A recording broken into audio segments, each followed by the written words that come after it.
That feeling, right? Where you really want to say something in English, something insightful, but it just feels stuck. Like all your best thoughts are locked up in your native language and your brain just freezes trying to get them out. Oh, absolutely. It's such a common experience for language learners. Even, for people who work with language a lot. Right. That feeling where your brain just wants to flip back to what's easy, it happens to everyone. It really does.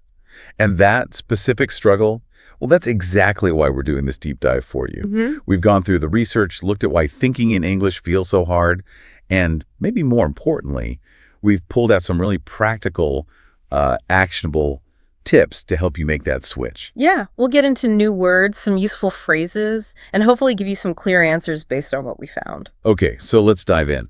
Why is it so difficult at first? Well, the number one reason, according to our sources, is simply habit. Habit. Makes sense. Yeah, think about it. You've spent years, probably decades, thinking in your native language. Those pathways are strong. Super strong. So English feels unnatural. And your brain, it loves the easy path, especially when you're tired or stressed. It just snaps back. Like a rubber band. Okay, so our brains are a bit lazy. But what about not having the words? That frustration must play a big part too. Oh, definitely. Those vocabulary gaps. Knowing what you want to say, but just not having the right English word or phrase. It's incredibly frustrating. Yeah. And that feeds right into confidence issues.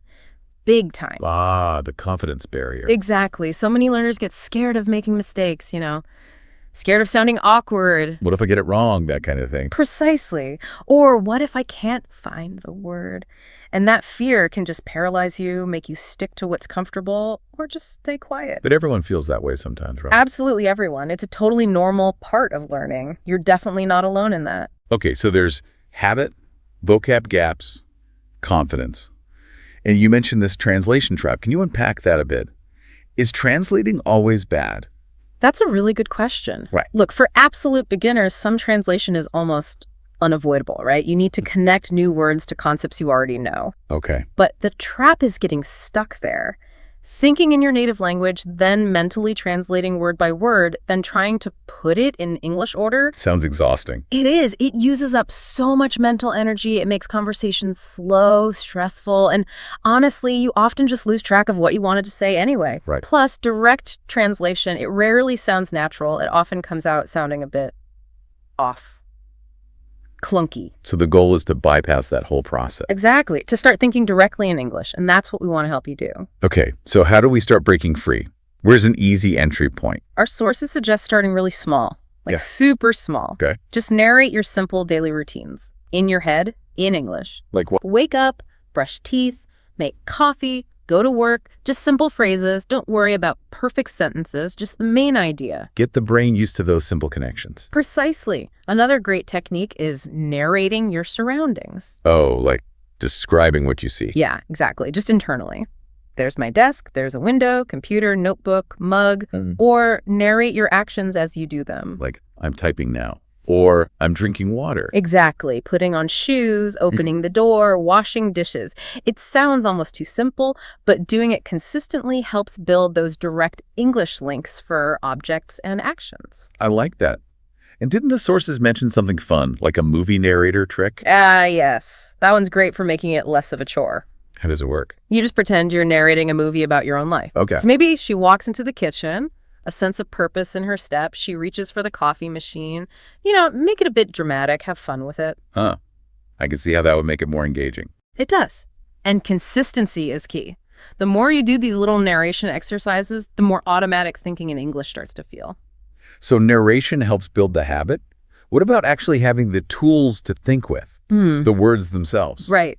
This is crucial. Our research really emphasizes that a bigger English vocabulary directly makes thinking in English easier. Makes sense. Fewer gaps to stumble over. Exactly. Every new word is like another tool in your mental toolbox. It reduces that need to mentally search or translate. So what are the best tools for building that vocabulary effectively? Our sources mentioned a few. Yeah, the classics are there for a reason. Flashcards, physical ones, or digital apps like Anki or Quizlet, they force that quick recall. Without translating first. Right. Anki especially uses spaced repetition, which is incredibly powerful for memory. Spaced repetition. Tell me more about why that's so good for this. Well, it's based on how our memory works. Instead of cramming, you review words at increasing intervals just when you're about to forget them. Ah, so it makes your brain work a bit harder to retrieve the word. Exactly. That effort strengthens the memory trace. It's not just memorizing, it's building faster, more direct access to the English word in your mind. Okay, that makes a lot of sense. Yeah. Any other tips for organizing vocabulary? Definitely. Categorize words, group them by topic. It helps create connections. Like kitchen words together. Perfect. Pot, pan, stove, oven, chop, stir, boil. Or maybe emotions. Happy, sad, excited, nervous, calm, frustrated. So your brain starts to map out topics in English. Right. But here's the most important part, stressed in all our sources.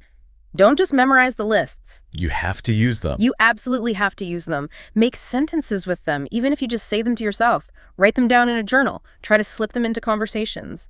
That active use is what turns passive knowledge into active, usable language for thinking. Okay, active usage is key. That leads nicely into the idea of immersion, doesn't it? It really does. Immersion is basically surrounding yourself with English as much as possible, creating your own English bubble. Even if you can't travel. Especially if you can't travel.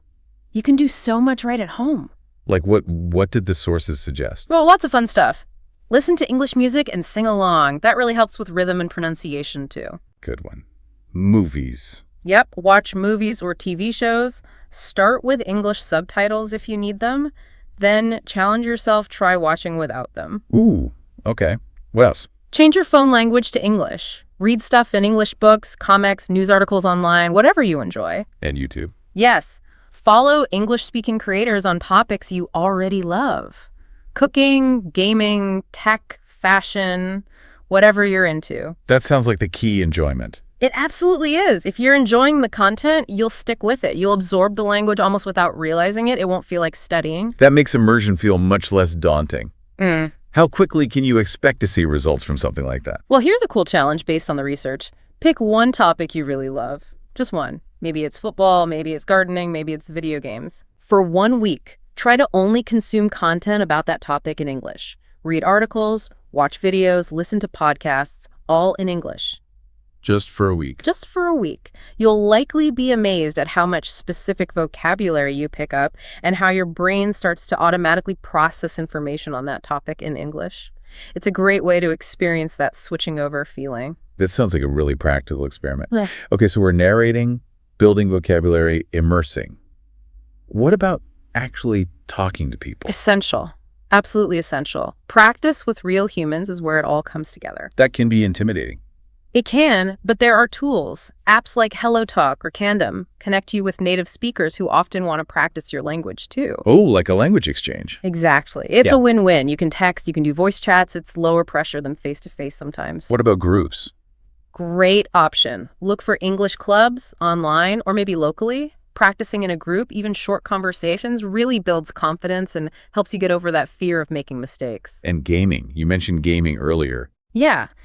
If you're into online gaming, it's fantastic practice. You're using real, spontaneous English with teammates, focused on the game, not on being perfect. You often don't even realize you're learning. So, lots of ways to practice. But it's important to be realistic, Yeah. right? This isn't instant. Not at all. Language learning is often compared to growing a tree. Okay. It starts small. It needs consistent care. That's your patience and practice. And it needs the right conditions. That's your motivation. It grows slowly but steadily. You won't see massive changes day to day, perhaps. But over time. Over time, absolutely. That's why patience is so crucial. And celebrating the small wins. Hugely important. Our sources really stress this. Did you understand a news headline? Did you order coffee successfully? Did you learn 5 new words and actually use one? Those count. They absolutely count. Acknowledge that progress. It combats that frustration when you feel like you're not fluent yet. That makes sense. Yeah. And keeping a language diary was mentioned too. Yes, a great tool. Jot down things you learned, conversations you had, even just how you felt practicing. Looking back after a few weeks or months can be incredibly motivating. You see tangible proof of how far you've come. Okay, let's tackle the elephant in the room. Mistakes. Ah, yes. The fear factor. Everyone worries about them. What's the reality? The reality is, everyone makes mistakes. Period. Even native speakers? Constantly. We misspeak, use the wrong word, fumble sentences. It's 100% normal. For language learners, it's not just normal, it's essential. Essential. How so? Think about how babies learn to walk. They stumble, they fall down, they get back up. Each fall teaches them something about balance. Mistakes in language are the same. They show you where the edges are, what works, what doesn't. They're learning opportunities. So we shouldn't aim for perfection. Definitely not. The goal is communication, right? Getting your message across. Focus on that. Fluency comes from using the language, warts and all, not waiting until you think you're perfect. But what if you keep making the same mistake? Then, okay, maybe notice it. Don't beat yourself up in the moment. But later, maybe look it up. Practice the correct way a few times. But don't let that fear stop you from speaking in the first place. That's the key takeaway. Don't let fear win. Yeah. Okay, so how do we weave all this into daily life? Make it sustainable. Lots of small, almost effortless things. Talk to yourself more in English. That inner monologue. Switch it over sometimes. Yeah. Label stuff in your house with sticky notes. Write just a couple of sentences in an English journal each day. Simple habits. Exactly. Brainstorm lists in English groceries, places you want to visit, goals for the week. Try describing your feelings in English. I feel happy because. Or, today I felt nervous about. Using it for everyday thoughts. Yes. Even use Siri or Alexa in English. Ask it the weather, set timers. The more little interactions you have, the more natural English feels in your brain. And role-playing. How does that help build the thinking habit? Role-playing scenarios is excellent practice. You can do it just in your head. Like imagining a conversation. Yeah. Imagine you're at a cafe ordering, "Hi, can I get a large latte, please?" Imagine meeting someone new. "Hi, nice to meet you." Include the internal thoughts, too. Okay, what should I order? Where should I sit? So you're rehearsing the whole interaction, thoughts and all. Precisely. It prepares your brain, makes the actual situation less daunting, and strengthens those direct English thought patterns. And staying motivated through all this. Any tips? Definitely reward yourself. Seriously. Small rewards for hitting milestones or just for putting in the practice. Like what? A piece of chocolate, listen to your favorite song, watch an episode of that English show you like, whatever works for you. And connect with other learners, online forums, groups. Sharing tips and struggles helps a lot. Good ideas. Now, once the basics feel okay, how do you push the thinking to a more advanced level? Great question. Move beyond just describing what is happening to thinking about why or about the future. Can you give an example? Sure. Instead of just "I'm taking the bus," think "I'm taking the bus because my car is being repaired," or think about plans. If I practice every day, my English will improve. I hope to travel to Australia next year. So adding complexity and reasoning directly in English. Exactly. You're pushing your brain to structure more complex thoughts without translating. And what about those hypothetical questions you mentioned? Yeah. The what-if scenarios. Those are fantastic mental workouts. Yeah. Ask yourself things like, what would I do if I won the lottery? Or how would I explain my job to a child? Okay. Why are those so effective? Because they force you to go beyond simple facts or descriptions. You have to be creative, use more complex grammar, find nuanced vocabulary, all directly in English. It really stretches those mental muscles. Stretches the English thinking muscles. Got it. Okay, before we wrap up, you mentioned some key vocabulary earlier. Can we quickly run through those again? Words that help with this whole process. Absolutely. These came up frequently in the research related to overcoming learning challenges. To beat a challenge. Like, she overcame her fear of speaking. Okay. Express.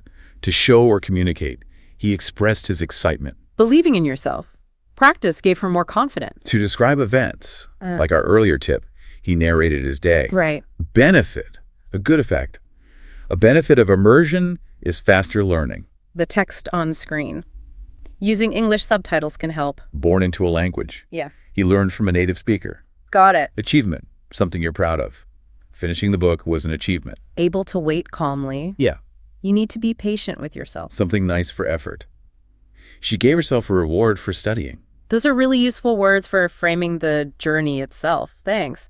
So how do we keep track of all this? How do we know if we're actually progressing? Good point. The sources suggest a simple weekly check-in with yourself. Like a mini review. Exactly. Ask yourself, what new words did I learn or use this week? Did I have a conversation, even a short one, in English? Where did I still feel like I was translating a lot? So identifying progress and also sticking points. Precisely. It keeps you mindful and helps you adjust your focus. And remember, it's about progress, not reaching some mythical state of perfection overnight. Okay. And just to quickly recap some common questions we touched on, grammar isn't the be-all and end-all. Nope. Helpful, yes. Essential for basic communication? No.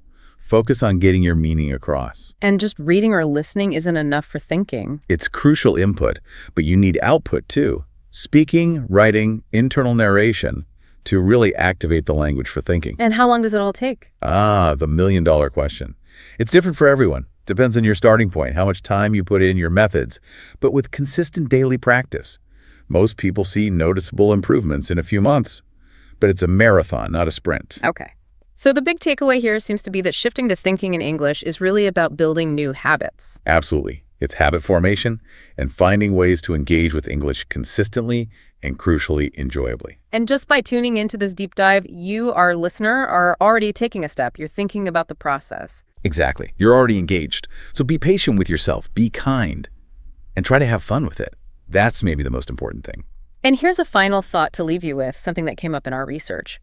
Consider how thinking truly in another language might do more than just change what you say. It might subtly change how you see the world, how you frame things. It might open up new ways to express yourself, maybe even reveal parts of your personality that feel different in English. It's a fascinating idea, isn't it? What new perspectives might emerge when your thoughts can flow freely in English without that translation filter. Something to ponder. We really do believe you can do this. With time, practice, and using these strategies, you absolutely will find yourself thinking, maybe even dreaming in English.